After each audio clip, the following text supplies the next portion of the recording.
What's up, everybody? Tindo here, and I've got some really bad, terrible news to share with you. The camera that I use to shoot all of the videos that you watch, it's this camera right here. It's a little Sony camcorder called the AX53. And while shooting yesterday's video, if you watched that, just know, right at the end of shooting it, I destroyed this camera. Pour one out for the homie. This camera is dead. It's not coming back to life, and it's quite unfortunate. It really did bum me out last night, but today I'm feeling a little bit better because I've decided on a new camera to buy. So that's what we're going to do today. We're going to go, there's a Target across town that has the camera I need in stock, so we've got to get some grocery shopping done today. So we might as well combine those trips and go to as few places as possible. So let's run to the store, let's buy a new camera, let's play with it a little bit today. And then I want to sit down because I've gathered my camera graveyard here, my cameras I've destroyed in the past. We're going to talk about them. I'm going to tell you a couple stories about how I've destroyed cameras. Let's get that done today, and then maybe we'll do some stuff around the house. Sound like a plan? Let's do it.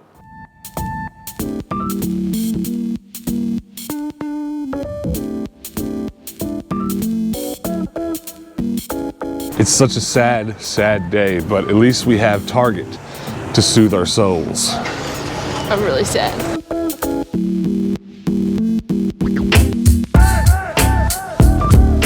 That's the worm.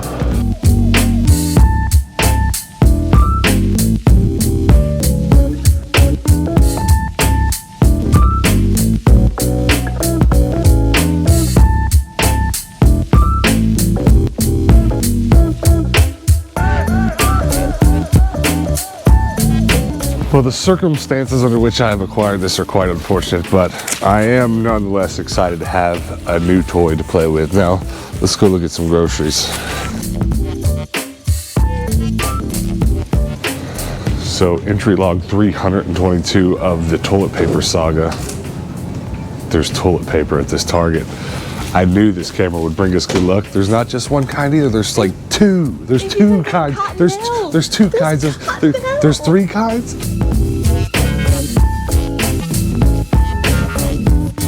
Is that what you're getting? Strong or ultra comfort care? Get one for us and one for Patrick. Whatever you are getting. Are we allowed to get two? No. Okay. Well, I'm speechless. I'm not as excited about this as I am the camera, but I shouldn't be as excited as I am. Dad noises. All right. Wow, it's windy. Is my beard blowing in the wind? Yes. All right. I'm nervous. I can't tell you the last time I opened a brand new inbox camera. It probably had to have been 2017 when I bought my Sony A7R Mark II. But now we got the Canon M50, a substantially smaller and less capable camera, but the trade-off in quality for this size is going to make it way more, what's the right word? There's a word I'm looking for in my head, but I'm too distracted by all this pretty. Ooh, there's the lens. We're not going to do camera strap. There's the battery. Look at the matte black on it. Hold on, new camera smell. Oh yeah. Ooh, you can get high off that plastic smell. Fresh off the line. Hannah's shaking her head profusely. Oh, I'm so in love. But, you know, it being so much smaller and I can literally almost just cram it in a pocket. My A7R Mark II, my big fancy camera that I had, that was not the case. Oh, baby, look how little that is.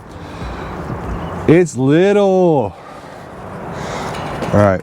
Lens cap off, body cap off, and all right, on. Please have charge. Well, that's disappointing. We're not gonna be able to play with it right now. What does it charge? It's got an Android cable. Okay, good to know. All things good to know. I do have a memory card to put in it. I always take one with me, but now I gotta find it. Isn't that beautiful though? That flip out screen's freaking me out. Why? It's like an appendage. It's not supposed to be out. It's broken. That's half the reason I bought this camera, just so we could actually see what's going on. I'm very disappointed the battery has 0 charge though. Is our inverter in here? Instruction manual? Who needs it? I can honestly say the only thing in the world I don't personally need instruction manuals for are cameras, because when you own as many cameras as I have, you know how to work the menus. Look at me, I'm vlogging. So the Target we had to go to get the camera was really far away. There's like 2 super Targets in town that are they're the size of Walmart's, way bigger than normal Targets. So we had to go to one of those since it was way on the other side of town. We just went through some McDonald's drive-through. We're sitting and waiting for our food now. But the guy in the drive-thru was really nice and really talkative, and Hannah liked him so much she tried to give him some of our toilet paper. You weirdo, who does that? Just being neighborly. I'm still stuck on the guy in the checkout next to us that had a bigger pack of toilet paper than us. I was jealous. How was there only one of whatever that was? They just were restocking toilet paper while we were there, and one dude had a mega roll of toilet paper. Or a mega, what do you call it? A mega thing of toilet paper. Pack. It wasn't one big roll. That would be cool though. I'll tell you, I used to, back in my hometown, there's a Kimberly-Clark plant, and it's where like half of the eastern United States supply of toilet paper comes from. And I used to have to go in there and vacuum off the ceilings because they would make the toilet paper, it would create a layer of dust on the ceilings that was a fire hazard, so they did really well to keep it cleaned up. So I would clean it, and I just want you to know, after I get my food, I'll tell you the rest of the story. Thank you very much. The way that they made the toilet paper into the tiny rolls is they made a giant roll first. I'm serious. So this toilet paper would be on a roll the size of your house. They were big. It was so funny to see it the first time because it looked like there are giants in the world, and for some reason we're making them rolls of toilet paper. It was huge. They were huge. That's amazing. I mean, I'm 6'6" or so, and they were 4 or 5 of me. They were huge. There's these big machines they put in the paper waste, recycled paper, and it turns it into a pulp, and then it goes through this thing, and it comes out these sheets of toilet paper. They just wind up these 1,000,000-mile, 20-foot tall rolls of toilet paper. You know that makes me really want to watch now? What? How it's made? Let's watch how it's made. Is there a how it's made episode on toilet paper? I'd watch that in these trying times. Just get really jealous holding a roll of toilet paper. Yeah. But now I don't have a lot of battery life, and it's probably going to die before I. What's the month? April. How do I? Hello? Hello? I think we're good. Let's hit the record button. I think. And it's rolling. The inaugural test. How do we look? We probably are not going to sound too great with all this wind. That looks pretty good. That's a standard arm's length away. Now, just for comparison, that's a standard arm's length away. Here is the GoPro an arm's length away, so obviously it's not going to be as wide, but I bet you can tell that this image is a lot prettier. You're going to see a lot more depth of field. See how head is a little blurry. Look at my eyeballs. I don't look so good. Maybe I got the Rona. Do a little audio test. Check it out. How's it sound? Does it sound good? I don't know. Does it sound good? I don't know yet, but we're gonna find out. I bet it's coming in a little hot. I bet I got to turn it down. Another one. It was coming through a little hot. Should sound pretty good now. You're white. I know. All right. You want to know what the best part of getting home is? Check this out. The best part of getting home is getting home to see that my print's done. Let's go. All right, guys, I'm back home, and I've got a whole array of cameras here in front of me. I'm going to tell you some stories about some of them and some interesting things about some of them, and we're just going to talk a little bit of cameras. I don't do this a ton on the channel, but I figured since I destroyed a camera making these videos, it was bound to happen eventually. If you think about how much I have a camera in my hand 24/7 making these daily videos, it's bound to happen. Most of the cameras here are broken, but not all of them, and let's just kind of run through them and talk about them. This is my big expensive camera. There's nothing wrong with this, but this is not really a camera you want to sit around and run around town shooting YouTube videos with, or even use here in the house unless it's really important and quality is important. This is a Sony A7R Mark II. When it came out, it was a few $1,000 camera. It's not worth quite as much now because it's the older model, but it's still a great, robust 4K camera. But I save this for when I get hired to do video work, and I try to just not use this unless I need to, because I want this camera to last me a long time. This is my workhorse camera. So it stays in its cage in a box in my room, but I just wanted to show you some of the other cameras I have. Now, the main thing I use to shoot a lot of these videos that you watch are these 3 camcorders. If you've ever noticed when we do our live show, we switch between 3 cameras all the time. And that's because I have 3 identical cameras here that I capture with my computer. But I also use these in my house and around the house, shooting all the stuff that I do that's creative, et cetera, et cetera. And I've bought 3 of them over the years. The very first one is this one, and it's destroyed. This is what the bottom of it's supposed to look like, and then that's what this one looks like. This actually broke because of what I would call manufacturer defaults or problems. The way that this connects to a tripod screw was completely insured by plastic, and that plastic, of course, broke. And funny enough, it broke while I was on a job in Texas working for a scissor making company that I do some work for, and it just melted. It wasn't Texas, I'm lying to you, it was Florida. It was like a 120 degree day in Florida, and the blacktop was so hot, my shoes melted and my camera melted. I'm not kidding you. It was bad, it was rough. But that didn't break the camera. I actually created a contraption to keep using it for, you know, background stuff. I didn't keep doing jobs with it, because you don't want to do a job with such an ugly looking camera that's all broken. You want to look a little more professional. But I use it around home and stuff, and it'll actually still record. But you don't want to walk around with it and do handheld stuff, because the mechanism that makes this video look smooth is broken. So I always kept this, and if I ever need a third angle for something like our live show, I use it. Now, a little bit later, I bought another one of the same camera. This is the exact same camera as that, but it's in great working order. And I bought it from a guy in a parking lot, of course, off of Craigslist. And I've used it. It powers on, and I can still use it. But the quality of it, in my honest opinion, is just terrible. So that's why I don't really want to use it for these videos. It's okay, but it's not great. Again, it's a camera that I just kind of use in the background. But fast forward to a few years later, this really nice camera came out. This is the AX53, whereas those are the AX33s. And it's much better quality. It looks good with this lighting in this room. Just go back and watch my most recent videos, or yesterday's video, and it's all been this camera. Well, last night, I was taking it off the tripod that now my new camera's sitting on, and I don't know what to tell you. It hit the floor, and which made me have flashbacks to when I actually broke the first one of these. I was in a parking lot in that's the one I was in Texas for, working for the same company, and I was walking out from my hotel room the day before I went home on a job, and the job was just about to be wrapped up. I was going to get one last shot, and it just fell out of my hands when I was getting into my rental truck. It just, clumsiness, but that's kind of the thing. If you spend 24/7 with a camera in your hand, you're going to drop it eventually. And don't get me wrong, I've beat these things up. They're very reliable cameras, and I've had no problem relying on them over the years. But they just met their match when they hit that hot black pavement, and so it sucks. And let me, can you hear that? I don't know if you're gonna be able to hear that well. These cameras all have a mechanism in them that moves. If you move the camera, the lens actually moves, and that's how it helps it stay stable.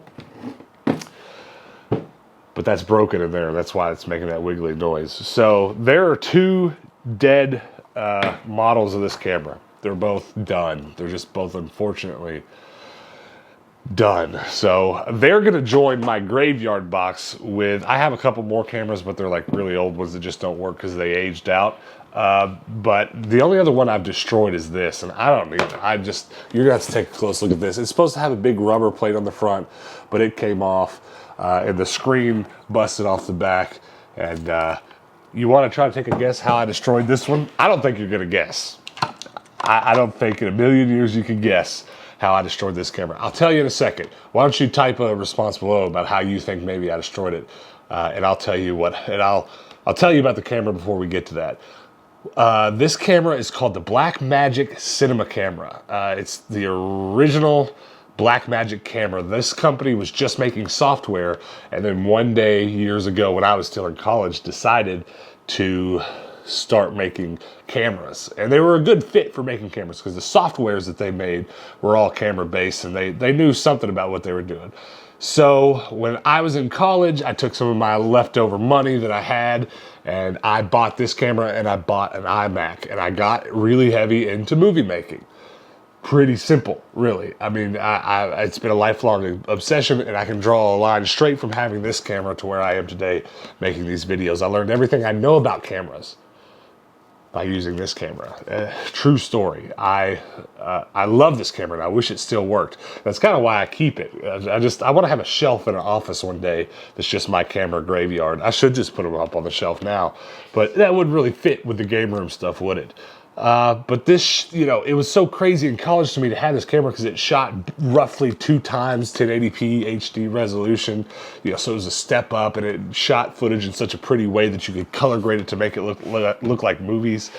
And I loved having it, but it's really kind of hard to tell this story because it's not going to sound maybe as, I don't know. It doesn't always sound exactly like I think it does because I actually basically dropped out of college not too long after buying this camera because I went to college and I had some fun and met some friends. That's where I met Hannah, so no regrets there. But while I was in college, I started shooting movies for hire, and I actually got hired to do my first film that I was getting paid for. I was paid to come and bring my own gear, and so I took this camera to Nashville, Tennessee for several weeks in a row, skipping out on class, being paid to do what I've always wanted to do, which was really the start of my filmmaking career. And I was loving life, and it was just this really strange experience where, like, I'm sure some of you can imagine, you spend all your teenage years wondering what your adulthood's going to be, and then you find this new passion, and all of a sudden you're getting paid to do it. It was a dream come true. This camera was like a manifestation of all the dreams I'd ever had. And so I'm shooting this film, and I don't think we have time for me to tell you this whole story in today's episode, but I'm gonna tell you the highlights to make you understand how bad the situation was and how interesting the situation was. Well, the people that hired me, they had no intentions of actually paying me, and there's some other dramatic stuff going on in this story. And believe me, if there's anybody watching who's in the film business or in any way familiar with the film business, this story is probably not going to sound terribly unfamiliar. I was in a lot of ways, the people that hired me originally were going to try to manipulate me to shoot the movie and tell me they were going to pay me and not pay me. And of course, I wasn't going to have that. That was not going to fly. So immediately after the first couple days of shooting, where they're like, "Well, we're gonna pay you next time when you come back from your college town next week. When you come back on Monday," I was like, "No, I will not be returning unless I get my money before we start next week." And so the people running the show ended up manipulating the producers that had been hired on for the film to pay me. And of course, I didn't know all this exactly as it was, or I did. I knew who was paying me, but it was a situation where, like, these people were making this movie together, and I was just a hired hand. So I was like, if you're going to pay me, I'm going to be here. If not, I'm not. So I did get paid, and I did end up shooting this movie for several weeks. And right near the end of the shoot, believe me, I can tell you so many more crazy stories about what happened shooting with these people. They were just all crazy. Let's just leave it at that. But right near the end of this movie, we're out on a dock in Nashville, Tennessee, on a lake, a huge lake. If you know anything about Nashville, Tennessee, there's some big lakes in there. There's lots of houses on them, lots of places to take your boats. And we're out on this lake on a dock, and we're shooting well into the night, all this crazy stuff that's in this, quite honestly, terrible script. And we're getting done, we're pretty close to wrapping up, and my camera is on one of 2 docks. One dock has all the people that are in the film on it, and then the other dock just had my camera, and we were shooting across the other dock. And so I leave the dock with the camera, and I go over to the other dock where the actors are, and I'm telling them what we're doing, and here's where the camera's at, et cetera, et cetera. And really unfortunate thing happened where this young girl, one of the actresses that was in the movie, was standing on the dock with my camera, and she just jumped off of it. She just went bloop. She jumps off the dock, and my camera just falls into the lake with this camera right here. It takes a dive into the lake. And it was below freezing, but not wildly. So about 30 degrees, maybe 25 to 30 degrees outside. And I was wearing this big jacket, and I kid you not, I dove after the camera. I dove into the water. It was about 11 p.m. at night, middle of nowhere, Nashville, Tennessee on the lake, and I dive, freezing cold. And it was that kind of thing. again, this manifestation, this dream of mine, there was no way I was letting it go to the bottom of the lake. And it not being salt water, if you can get a camera like this one out of the water quick, you could probably save it. So I get my fingers on it actually while I'm in the water, but it slips through my fingers and sinks to the bottom of this lake. And so I kind of swim back over the dock. I'm not in the water. I'm not soaked in the cold air that long. I immediately go get in a car. It seemed a lot more dramatic at the time than it was, but it was a really stressful situation. So I end up going and getting in the car, and some of the people that were there with me ended up fishing this camera back out of the lake with a big painter's pole with a big hook taped to the end of it. I don't know exactly what they did, but they got it out. And I was able to get it into a bucket of rice and stuff, but it never came back to life, unfortunately. However, it did have a hard drive inside of it that it records to. This is what the footage records to, and that still works to this day, which is really strange, but that's solid state media for you. It just works. I always think it's not going to, but it does. But that's how I destroyed that camera. And again, there's so much more to that story. I don't know if in any way the filmmaking that I do or have done for a living will ever be quite a part of this channel or not. But if it ever does, if we're ever doing something where films or filmmaking is a part of our conversation, perhaps drop a comment or a question about some of these things and I can tell the story more in depth, because some of it you won't believe. But yeah, that's how I destroyed this camera, bottom of the lake. And I've always wanted to just buy another one, just to have one to play with, because it's still really such a great camera. And that's how I destroyed that one. And that's all the cameras I have here that I destroyed. But I thought we'd talk about that a little bit and, you know, just tell some stories, because I love cameras. If you can't tell, here's a table full of them. There's another one sitting over there that I don't really use for these videos as much. There's 2 GoPros over there. And of course, I use my phone to shoot quite a few videos. But that's it for camera talk today. Let's move on and do something else. I got a little work around the house we're going to do, a little bit more trying to get some of my collection on display like we've been doing all week. And yeah, let's go do that. So on yesterday's episode and the last couple episodes, I got some Wiimote stands printed, but I have not really come across the proper way to display those yet. But that's not all I've got as far as Wii controllers go. I have a few of the fight pads. Is that what they're called? Fight pads. So I'm going to go ahead and basically make a Wii controller display shelf. I think that is going to be a good idea for today. That's about the only thing I think I have ready to display. All my GameCube controllers, all my 360 controllers, they still need some more stands. So I'm going to start there today. I'm not really sure how to do it, to be completely honest. Come around here a little bit. We're going to do it here on the second shelf.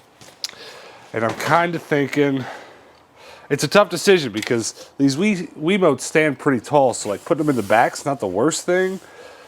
But if I put them in the front, it blocks everything out. So I'm thinking about doing kind of a nice staggered setup like this, so you can still kind of see them all, right? And I don't know what we do. Just put the standard white one in the front center because it's the OG. The next thing, these fight pads, I've long displayed them with just a piece of cardboard. It doesn't look the greatest. I could paint that cardboard maybe, let it disappear a little, but it displays really well like that. And you can kind of angle it the way you want. So I think I'm going to do that for now. And I mean, from here it doesn't look bad. If you want to cut a piece of cardboard to fit yours, just spray paint it. It's the color of your shelves and it'll blend in. But something that almost stands on its own anyways, it just doesn't seem worth the time, really, to take a couple hours to print a stand, because this cardboard will pretty much hold it up forever. I'm going to change my mind here. Display these 3 on this side, these 3 on this side, and then I'm going to set this bad boy front and center as soon as I get a cardboard stand for it. And there is a Wii shelf. I'm going to eventually come up with something better than the cardboard, but just not loving any of the 3D designs that I currently have. And also, there's not quite enough room for it, but I do have a Wii Inbox Classic controller. Could just kind of hang it here or something, but it doesn't have to immediately be displayed. But I'm happy with this. I think it looks pretty. Let's get a closer look at it. Here we go. Beautiful. Very nice. I need more though. I need more standard Wiimotes. I need some light in here, but I'm not about to go putting LEDs in here just yet because these shelves get moved around too much. I don't want to attach anything too permanent yet, but I like this. Right below my handheld collection, right below my Mario collection. All right, last thing we're going to do before we get out of here, we're going to talk about my collection some more, because what I've been doing on the last week's worth of videos is just kind of been going through each little bit of my collection and showing the highlights of it to you, just because one of the biggest questions that I get in these videos, in the comments of these videos, is, hey, well, you know, why don't you just show us your Wii collection, et cetera, et cetera. So we've been through so far, I think we've done my GameCube and my Wii collection. So what I want to do before we wrap this video up is I want to have a conversation about what you guys would like to see next. I've had a lot of requests for PlayStation 2. Not going to lie to you, I've put that off because it's my biggest collection. That would be a little bit miserable. I'm going to do it. I am going to do it. I just want you guys to tell me what you want to see next. Got a little 360, got a little original Xbox, and I got a lot more around here that you guys see tucked in the corners of my game room quite a bit. So let me know what you'd like to see me go through in the next few days worth of videos, and I'll kind of take a tally of those comments and we'll talk about it. Second question before I move on, because I want you guys to kind of participate in me rearranging my game room. Look at this. Here's what I've got, okay? This is the top of my bookshelves where I have a lot of my inbox consoles. And if you want to know more about those, you can pretty much go watch my game room tour. Just go on our main part of our YouTube page and you can scroll through it and you can see all this stuff kind of talked about one by one. But what I want to know is, how do you think we could better use that space? What sort of additions should I do to this game room to display this stuff? Because I've got a lot of it. I kind of wouldn't mind just moving to the storage unit or something. I don't care to have those Guitar Hero guys displayed. My only thing up here I'm passionate about is my Wii collection, my Wii U, my inbox stuff up there. And I kind of want to get rid of some of that stuff up there so I can display some of that better. But I don't know. I'd like to have some suggestions for you guys. So definitely make those comments below. What do you want to see next? Make some suggestions for what we do with the top shelves of the game room. And then, before you go, I got a couple more things to ask of you. Check out tindostrash.com. We've got some of these lovely, lovely handheld stands and these Wiimote stands down here for sale. So if you'd like some of those bad boys, go check them out. And also, before you go, please do me another big favor. Join the Discord, link below. It's a community forum where you come chat with us. I'd really appreciate it. And then hit that subscribe button before you go. Pretty please. We're about to 1,700 subs, so if you can help us get there, I'd really appreciate it. And then also, before you go, hit that notification bell, because I'm going to post a video tomorrow, hopefully doing some of these things that we talked about. And if you hit that notification bell, you'll get a notification when I post that video. You can come back then and hang out with me then. Until then, guys, peace out. Pants, does this mean the Wii's your favorite console? You'll just lay on anything. I don't think you like the Wii. You don't like me either, do you? Okay, bye. You just keep sleeping on the Wii.